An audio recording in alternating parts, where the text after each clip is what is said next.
Welcome to Corktown. My name is Corlina Lemos, and I'm a local historian and author. I've been living in Corktown since the 1980s, and much of my time has been spent researching its history in local, national, and cross-border archives. Now to my story on Corktown's first movie theater, which needs to start with Benjamin Vise, who immigrated to Canada from Poland in the 1870s. Initially, he arrived to Montreal, where he found work as a tailor. This allowed him to save enough money to afford ship passage for his spouse Rachel and 4 children. Soon after their arrival, the Vise family moved to Toronto, and not long after, relocated to the United States, where his daughter Sarah met and married Myer Willinsky. But by the 1890s, the remaining Vise family household returned to Toronto, followed by Sarah and Myer Willinsky after the birth of their 3rd child. This time, both families found living accommodations in Corktown, Toronto. As it happened, Sarah's brother, Solomon Vise, operated a photo studio just 1 block away from where she lived.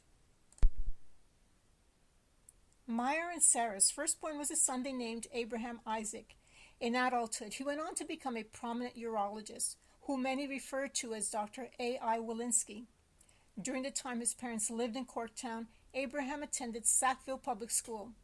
Conveniently located down the street from where he lived, the school was designed by architect William G. Storm. Today, the school is located within the heritage site where once Kentucky escaped slaves Lucy and Thornton Blackburn had their home. The Thorntons were instrumental in helping others escape slavery in the United States in a network of secret movement that was referred to as the Underground Railroad. The Willinsky were committed and hard-working people. The outcome of their work allowed for Myer Willinsky to have constructed Corktown's first purpose-built movie theater, which is right behind me at 366 Queen Street East. It opened in 1909, and he named it the Idle Hour.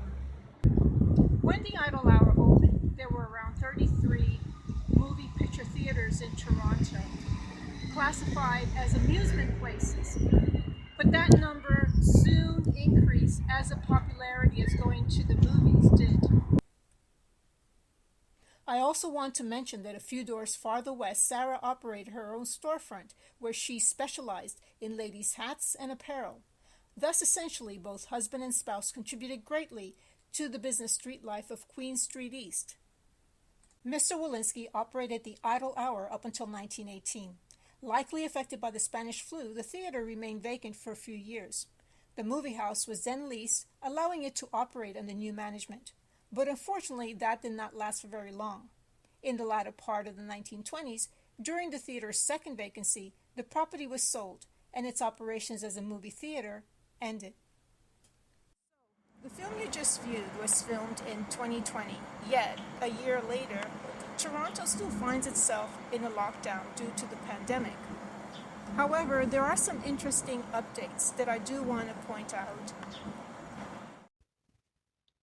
With the support of nearby Queen Street East residents and business owners, Michael Simon, a descendant of Meyer and Sarah Willinsky, the Ontario Jewish Archives, and the local Corktown Community Association, Toronto City Council approved an application to name the laneway that's located behind the former theater, Myer Willinsky. To commemorate the newly passed bylaw, 2 street signs were installed during the summer of 2020, one on Parliament Street and the other at Trefan Street.